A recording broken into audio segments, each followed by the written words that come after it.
Do the Houdouins seem to be typically French in their attitude toward children? I think they're very typical. This combination of the emphasis on food, on the delights of eating and drinking and later talking that goes on here, combined with the discipline and the requirement that children learn the pattern of living and learn to carry it out obediently and precisely and well.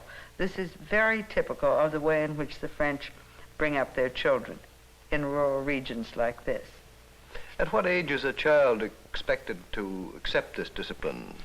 Well, they started very early, as we saw here with this little 4-year-old that was supposed to carry his own dishes out to where they were going to be washed. But at the same time, a child is about 8 or 9 before it's expected to understand and be reasonable and take responsibility for its own acts. There was to me an obvious strength to this family. Where do you think it comes from? I think from the warmth and intensity of the relationships between the parents and the children. In our next family, I think there's a very warm, strong relationship too, though in a different way, and it seems to involve a great many more people. We're going now to Japan to meet our Japanese family.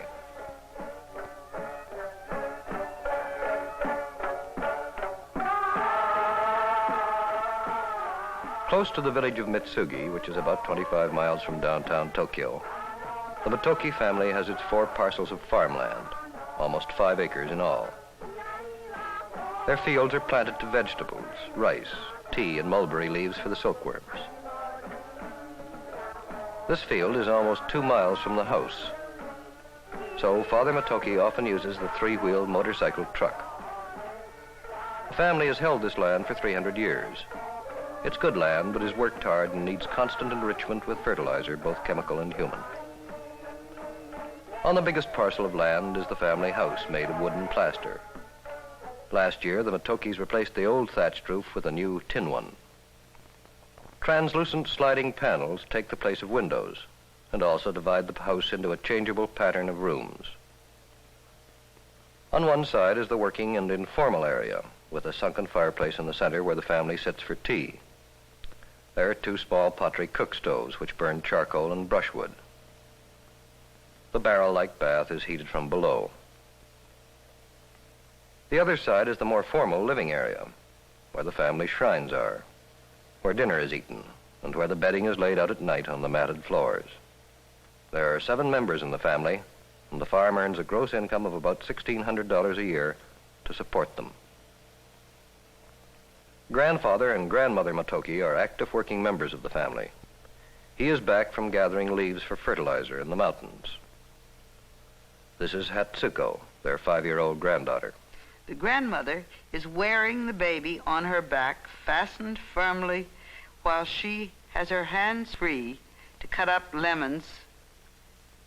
See how comfortably the baby sleeps, while its mother, in the kitchen, is preparing the food. Being a young mother is the point of highest servitude in Japan.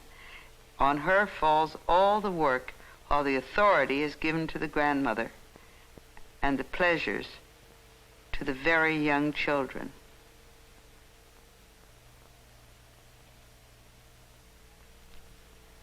Here, in unloading the cabbages, the little girl is already expected to help with the hard work, while the little boy is exempted from any such duty.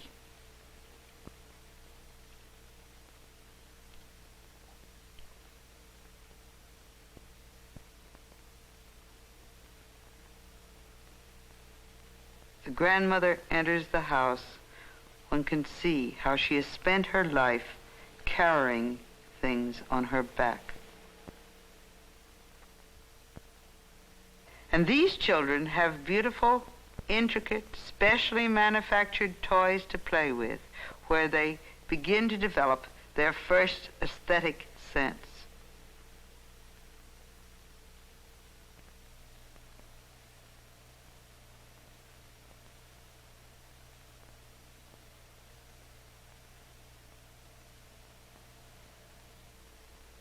The mother lights a candle before the Buddhist shrine, and the grandmother presents a little bit of freshly cooked rice before the Shinto shrine, where the family also keep their sacred and special treasures. The whole family eat together. The baby comes to the table, this time on its mother's back. The women serve the men before they eat themselves. A meal of rice mixed with barley, vegetables, pickles, and a little fish. They only have meat about once a month.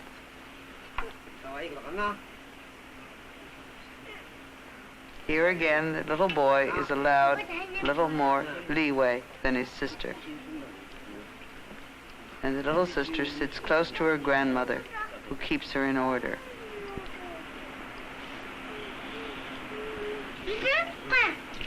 There is tea and rice wine for the men.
Bathe in order of age. The males have bathed earlier.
See the jealous, hostile gesture towards the baby, held, restrained, and slowly transformed into a caress.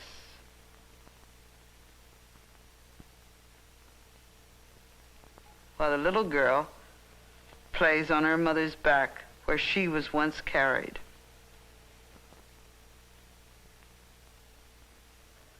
Japanese babies wear diapers, but when they're about 6 months old, the mother starts to train them by holding them outside the house, and by 10 months, they are fully trained.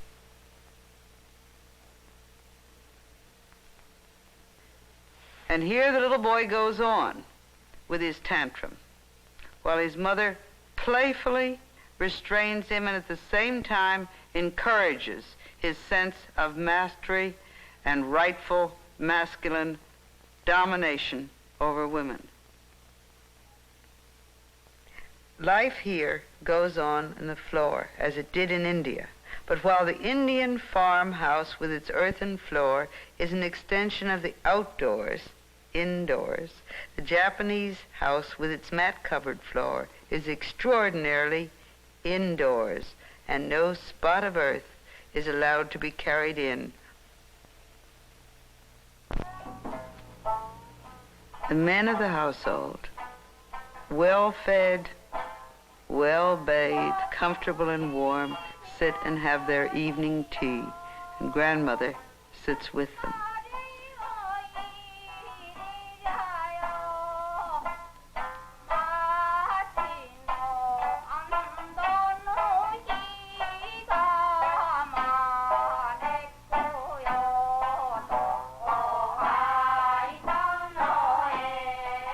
This sensuous, jovial delight in the small pleasures of life, of eating and drinking and delight in shape and form, is characteristic of the Japanese and reminds us of the French delight in the small, sensuous moment. The baby is put to bed ahead of the rest of the family, who go to sleep all together about an hour later, about 8 o'clock in the evening. The baby sleeps with the mother, the grandmother with the little sister, father with the boy, and the grandfather sleeps alone.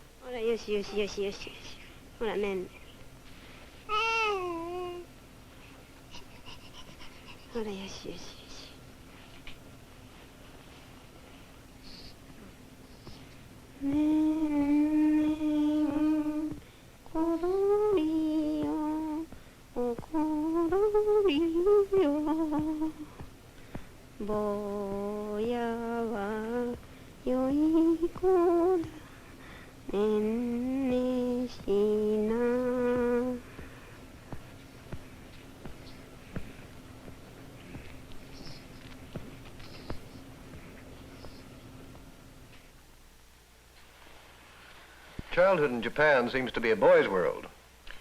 Well, except for very small children, of course. Little babies are both treated with a great deal of indulgence. And even for the boy, discipline begins pretty early. In this film, of course, we saw this kind of alternation between discipline and indulgence. And by the time boys start school, they're subjected to very Spartan training.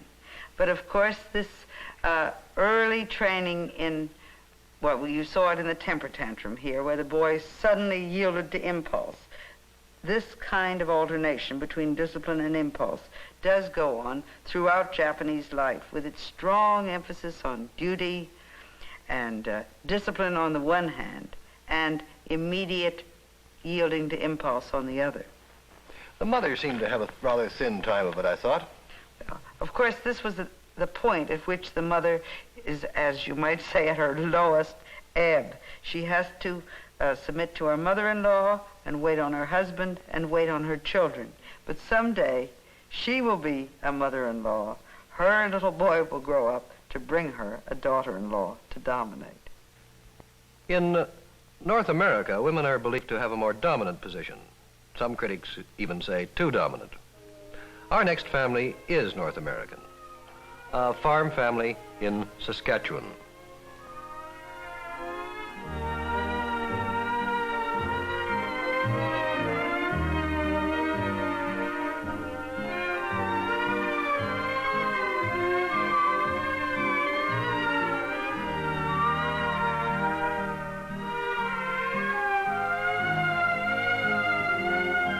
This is Sintaluta, Saskatchewan. A main street, a half-dozen stores, 400 people. It's the railroad depot and shopping center for farmers for 20 miles around. Like the Bonners, who are returning from their weekly Saturday morning shopping trip. This is November, and the first snow of the year lies on the hills of the Qu'Appelle Valley. Charles Bonner's wheat, barley, and oats, which was a good crop this year, are safely harvested, and the main work of the season is over. The Bonner car is as necessary to them as their 2 tractors and their truck. It's 12 miles from Sintaluta to the 960-acre farm which has been homesteaded by his family for 60 years. The old family homestead has been replaced by a new 8-room bungalow, built mostly by Mr. Bonner and completely paid for. The whole family goes shopping: father, mother, Scott Bonner, 4 and a half, Garth, 3, and Laurie, the baby. It's getting too cold now for the cattle to forage in the fields, and they go to the barn for the long winter. With beef cattle and grain, Mr. Bonner's gross income is about $9,000 a year. In North America in winter, children are always being dressed and undressed, and older children being told to put on proper outdoor clothes.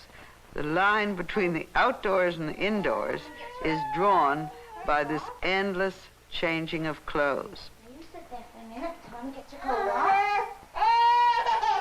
Just a minute. You can soon play with your brother. Just a minute, honey.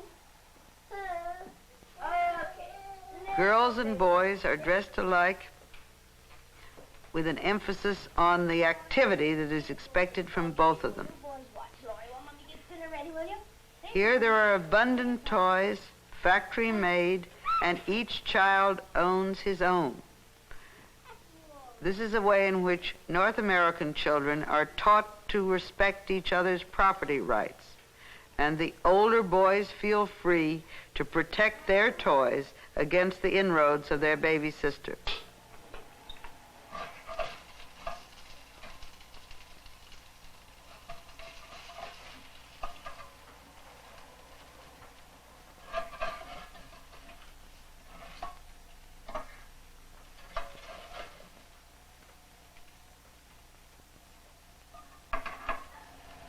I guess dinner's just about ready. You boys back?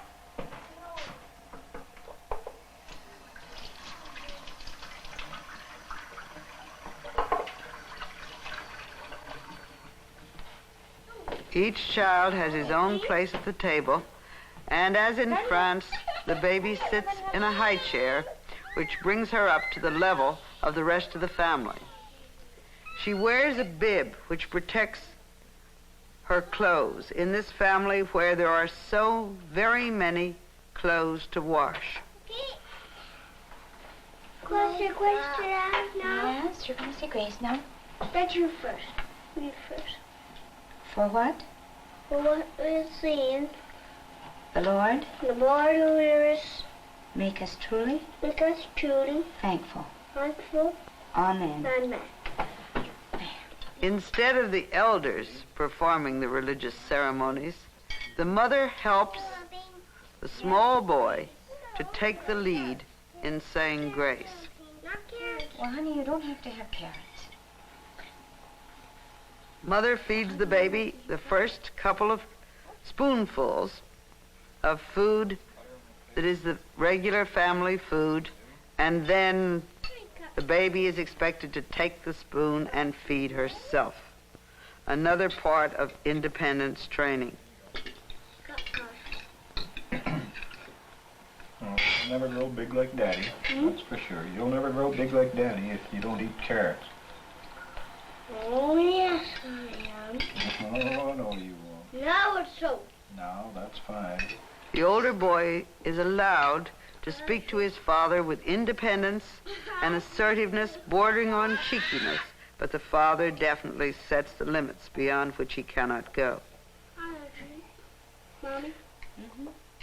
And the child that has bitten its tongue is given no babying or indulgence, but in effect told to keep a stiff upper lip and get on with it. It's okay. Bread pudding? You want some bread? Yeah. They've got everything fixed up there now. Good, good. They're living room, yeah. Gordon and Phyllis were going down today. Oh, that'll be very nice.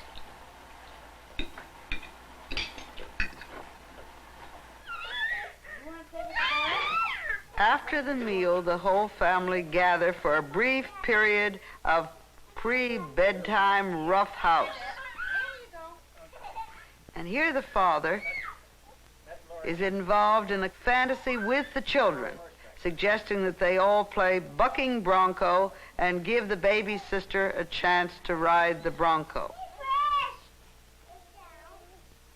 This is the way North American parents reinforce the entrance of the younger children into the older children's groups.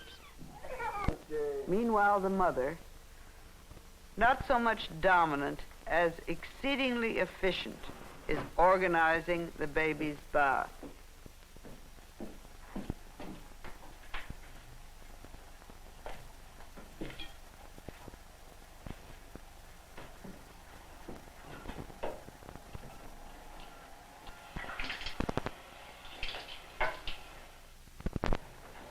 Back. Come on. Oh. Goodness. Baby's hurt, but the father gives her very brief comfort, again encouraging her to stop crying. He sure did. Guy's bumped Lori on the nose. That's a bad horse, he is.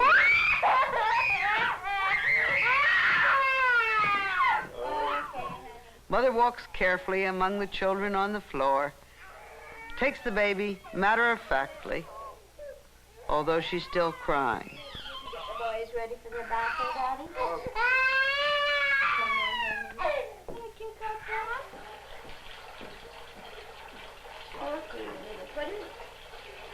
You didn't have a bath?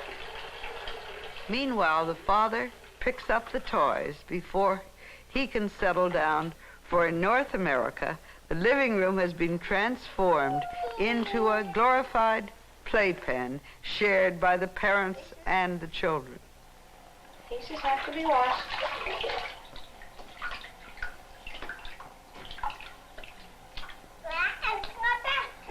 Lots of fun, isn't it?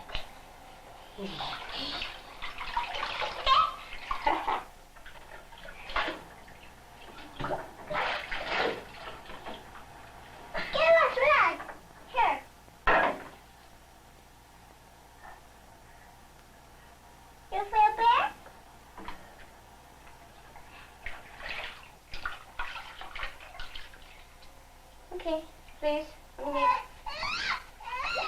Mommy needs it. Now here the mother has an actual struggle with this small baby over the washcloth, which the baby doesn't want to give up. Again, the emphasis on independence, assertiveness, and the development of willpower. Okay, up we come.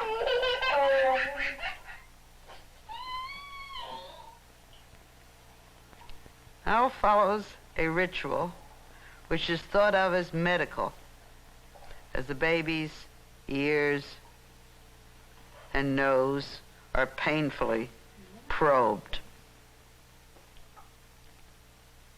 but which is also reminiscent of the combined magical and cosmetic rituals of the Indian baby's bath.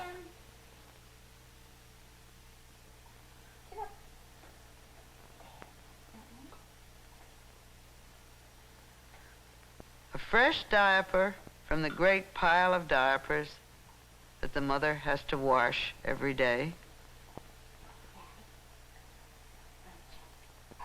and a dose of liquid vitamin.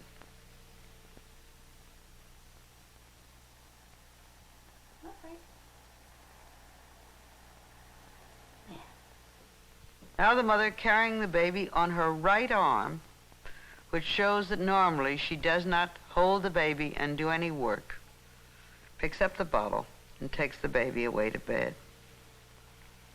Daddy, love? With a good night kiss to Daddy. Sweetheart. Night-night. Oh, such nice Night-night. kisses. Isn't she a sweet, pretty little girl? Bye-bye. Bye-bye. Bye-bye. Bye-bye.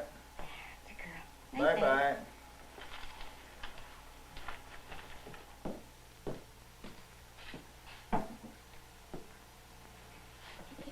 And as the mother gives this baby, breastfed but weaned early, her bottle, she encourages the child's active play with her feet.